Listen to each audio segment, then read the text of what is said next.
This week on CWN, our sports teams continue on their path of success. And Dia de los Muertos is right around the corner. I'm Maddie. And I'm Aaron, and today is Saturday, October 29, 2022. You are watching Calallen Wildcat News Weekly Review.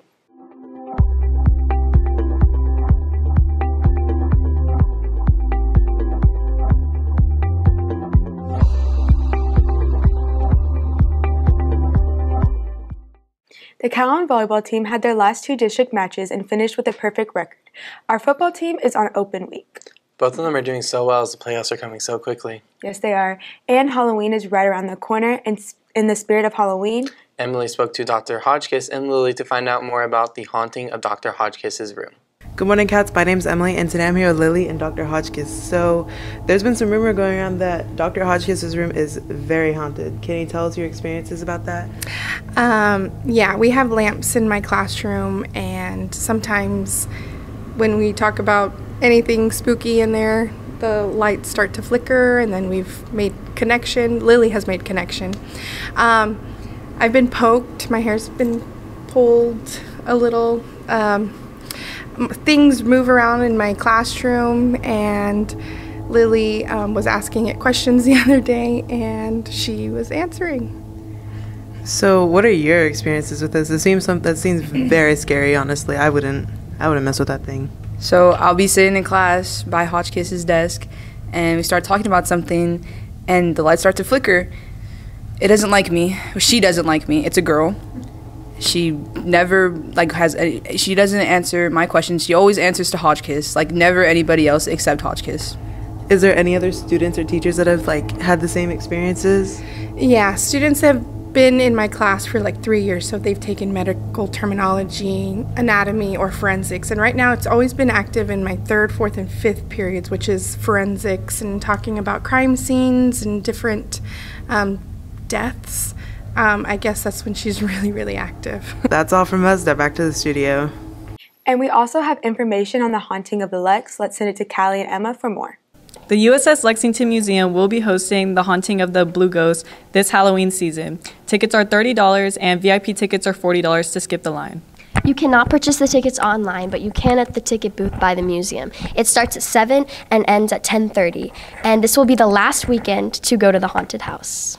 So this is the last week of the haunting of the Lexington. You think you're going to go? It looks pretty neat. I might have to check it out. And now it's time for your weekly GP student report. This week's video is dedicated to their homecoming activities. I'm really excited to see what they did. Let's take a look.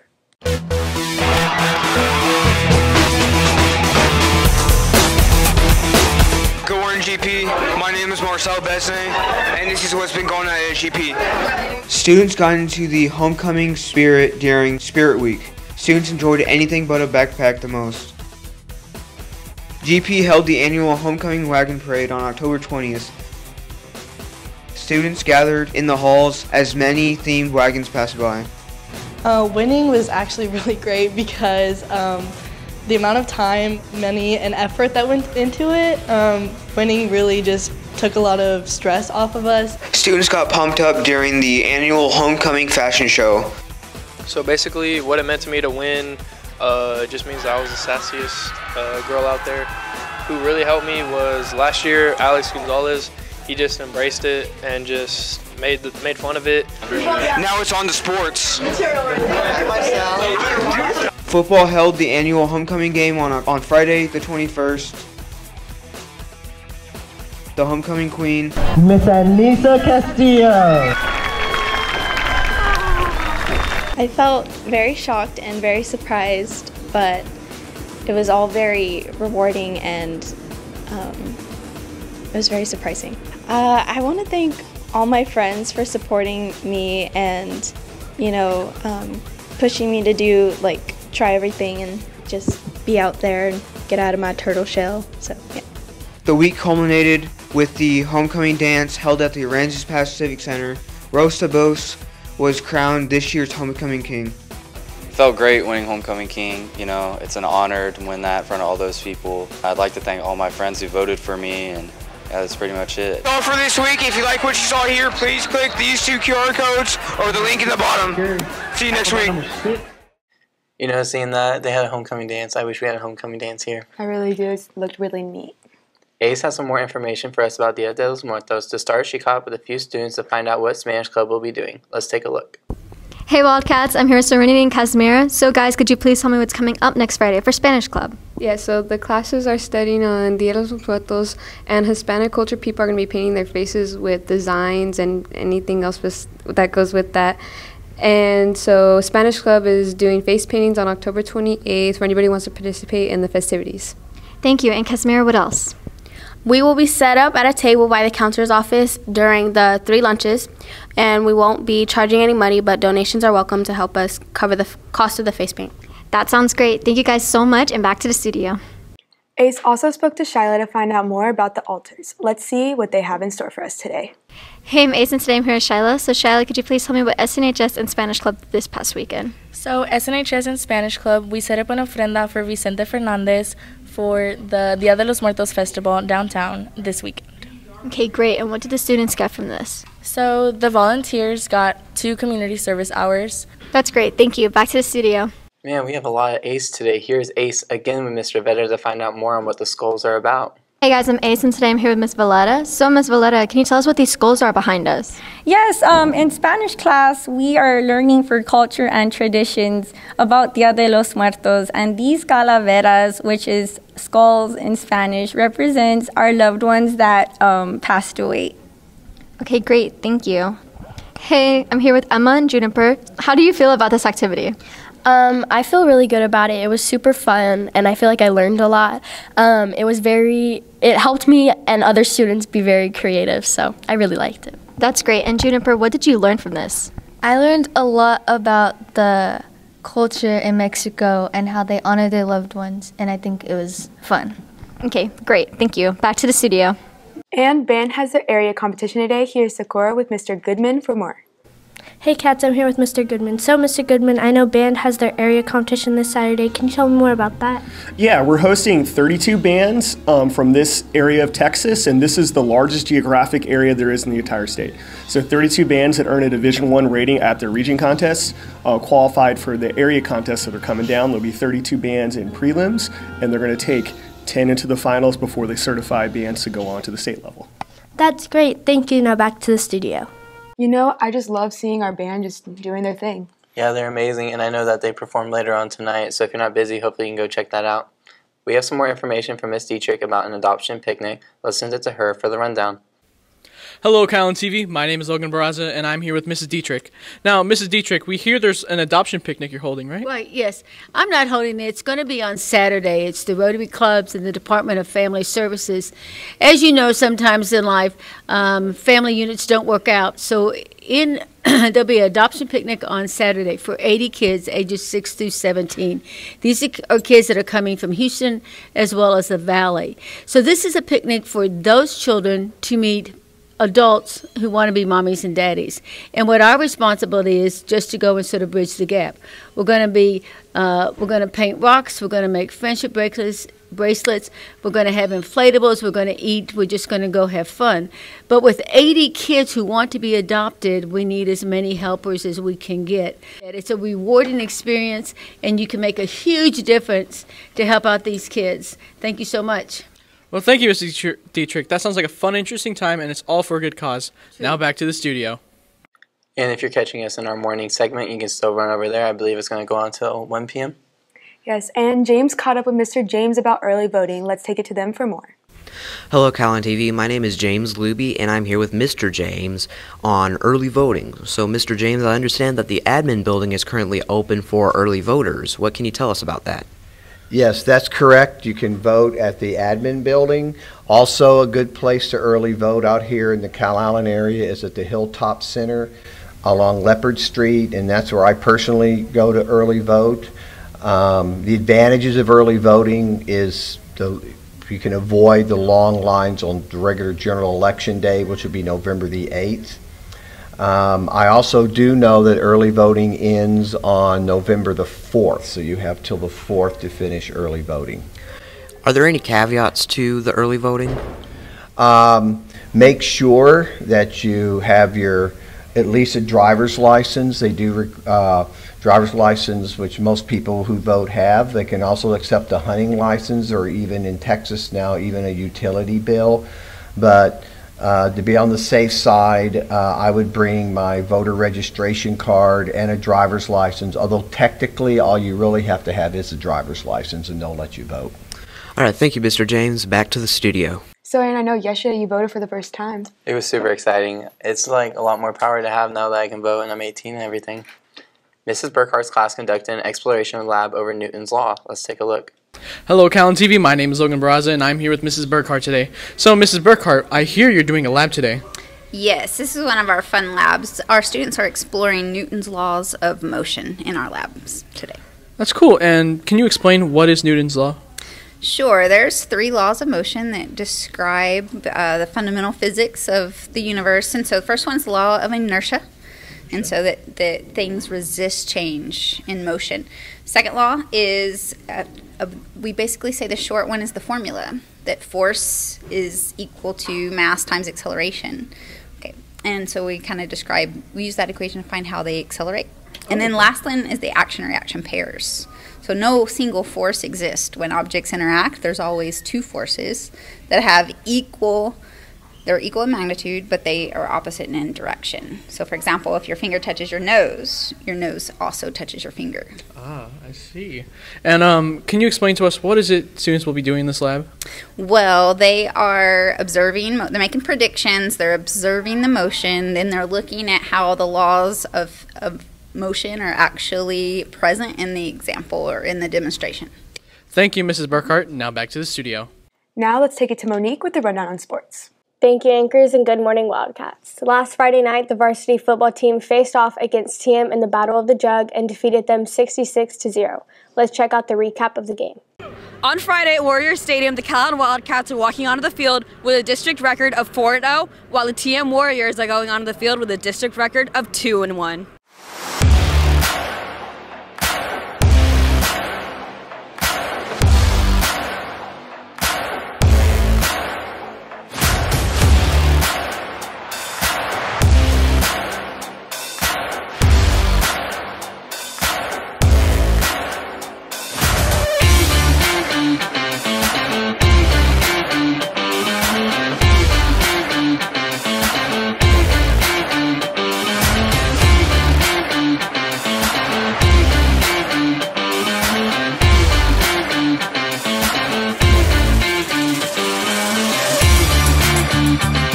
I just got the handoff, followed my blockers. They all blocked good that night, and I just got into the end zone. So I'm coming off a wide open drop from last game, and this game I came prepared for this pass. The line just blocked this one perfectly, and I got a perfect walkway to the end zone. This drive was tiring, but I had to push through, and I got in the end zone. Bryce Burnett threw an absolutely great pass from a 20-yard post by Justin Vecchio, and I caught it in the touchdown.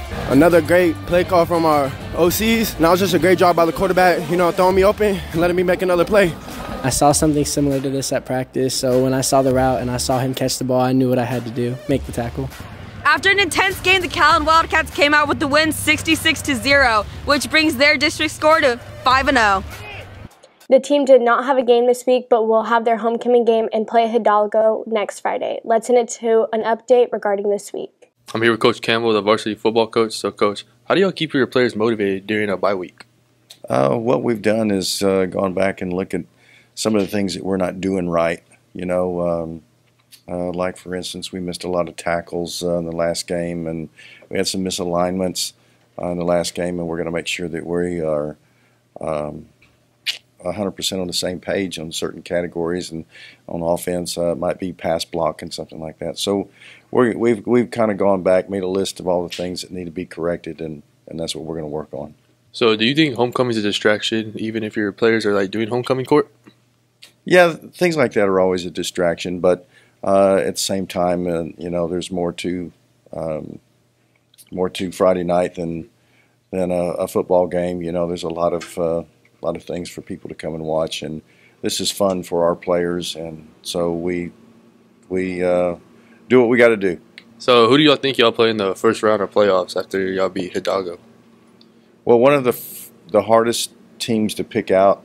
When you win the district, you go and play the next district, and we play the fourth place. And right now there's a four-way tie for that fourth place spot. So sometimes you don't ever know until that very last week of the season. Okay, thank you. Now back to the studio. The volleyball team also played TM at TM last Friday and came out on top with another program sweep.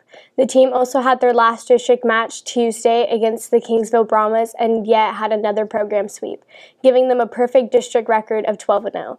Let's take it to Hayden, who caught up with Coach Pettis in Brooklyn for more. I'm here with Coach Pettis. So, Coach, on Friday y'all swept TM. What was differently when y'all played them the first time than it was the second time? Well, I think that we cleaned up a lot of the mistakes that we made from the first time we played them. I think collectively we're just a better team than they are this year, and I think the girls showed up on Friday and they showed that on the court. So how did it feel getting first place in district? It's awesome. I mean, of course we want to win. It's great whenever you have good competitive teams to play against that make that really feeling like we earned it, and I think the girls did earn it this year. Our JV team also is undefeated. They're district champs, and so is our freshman team. So you have a warm-up game on Friday against Goliad. Can you tell them what a warm-up game is? So a warm-up game is just a game that we're playing in preparation for the playoffs. We'll be playing Goliad here at home on Friday at 4:30 p.m. And then we'll be playing either Monday or Tuesday next week against a team from District 32, and we'll let those details out whenever we find them out. I'm here with Brooklyn varsity volleyball player. So Brooklyn, y'all swept Kingsville yesterday. How excited are y'all for the playoffs coming up? We're really excited because this is the first year that we've gone undefeated as like a team in district in a really long time. So we're just really excited for playoffs. What's your team looking like this year than it did last year going into these playoff runs? We're a lot more confident in ways because we are undefeated in the season and we just work more as a team. So we're excited. All right, thank you. Now back to the studio. The JV golf team had their first tournament of the year in Sinton this week, and freshman Jace Compton finished with an individual spot of second place. The varsity golf team began a tournament in Victoria yesterday and will continue today for day 2. Brooke spoke to some of her fellow teammates to catch up on how the team felt going into the tournament. Hey guys, it's Brooke with Calallen TV, and today I'm here with a couple of our very own Calallen golfers, Kayla and Kaylee. All three of us are going to be playing in the Victoria tournament this weekend. So Kayla, what are the goals and kind of what are you expecting this weekend? So it's going to be a harder tournament this week. It's our first 2-day tournament of the year, and we'll be in Victoria, which we're very familiar with the course, but we'll be playing against some harder teams. We're definitely aiming for top 3, of course, as always, but it's going to be a little bit harder than what we've been through already this year, but given our past experience, I think we'll be fine. I also agree. So Kaylee, there's going to be some bad weather this weekend. What are you thinking that's going to affect your playing?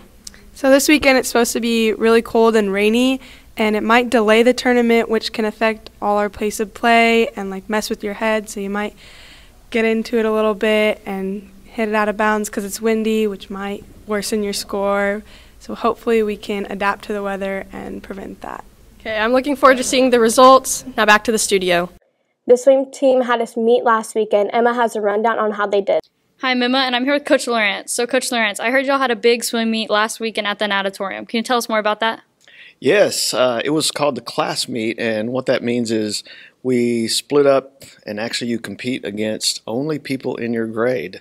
So, each division only competes against, 9th grade against 9th grade, 10th grade against 10th grade, and so on. And actually it was on 2 different days. The girls were on Friday, and the boys competed on Saturday. We had a real good turnout, especially with the girls. Our sophomore girls, which consists of only 2 people, Jenny Pickens and Jasmine Trevino, actually got 2nd place overall. And then our senior class girls with Isabella Clement and Brianna Hinojosa actually tied for 3rd. So the girls showed real well, and like I say, we only had 2 girls in each class there, and they finished real well. Some of the boys did all right too. Logan Millhouse placed in all 4 of his events, and so none of them actually placed overall, but they compete against. There was probably about 20 teams there, so overall I thought we did really well. Yes, that's an impressive turnout. And when is y'all's next swim meet? Our next swim meet is in Victoria on November the 5th, and that's the day after homecoming actually. And some of my kids are a little worried that we don't want to miss our homecoming activities, but we have to get up early that morning and get going. So, but yes, all the way to Victoria. That's where we're going to next. All right, well, good luck at your next meet, and that's all from us. Now back to the studio. And that's the latest on Calallen Sports. Now back to the anchors. And in that swim meet, Virginia Pickens did well as always. And I know volleyball actually won district after 10 years. It's amazing. crazy. And our football team is also doing good as always. They've clinched district. Now let's send it to Candace with today's weather forecast. How's it looking outside, Candace? There's some beautiful weather out there this weekend. Thank you, Anchors, and good morning, Wildcats. Today's weather is brought to you by Chick-fil-A. We did feel some chilly weather in the mornings and late afternoons, and we'll be expecting that this weekend due to a cool front that came in yesterday. But there is some beautiful weather this weekend with the now temperature being 66 degrees, chance of rain also staying at 1%, and the winds will be blowing from the northwest at 60 miles per hour. Looking further into the day, the temperature is going to rise up to 68 degrees, get as high as 74, and then drop down to 66 later on this afternoon. If you're doing anything outside in the late afternoon time, make sure you bring a light jacket. The chance of rain also staying at 0%, and the winds will be blowing from the northwest at 15 miles per hour and then drop later on today. Looking further into Sunday, the temperature is going to rise up to 78 degrees. Chance of rain also increasing to 4%, but nothing to worry about, and the winds will be blowing from the north at 10 miles per hour. Also, there's exactly 2 days till Halloween, so make sure you have everything ready for Halloween night on Monday. That's all for the weather this weekend, and back to the Anchors. Thank you, Candace. It looks like we're going to have a lovely weekend. We are. And that's all your announcements for today, but now it's time for your joke of the day. So guys, what do you call a cleaning skeleton? Oh no, Aaron, what? The Grim Sweeper. For all you social people out there, make sure you're following us on Facebook, Twitter, and Instagram at CalallenTV for all the latest updates. Also, subscribe to us here on YouTube to catch all of our latest videos. And as always, Stay classy, Calallen.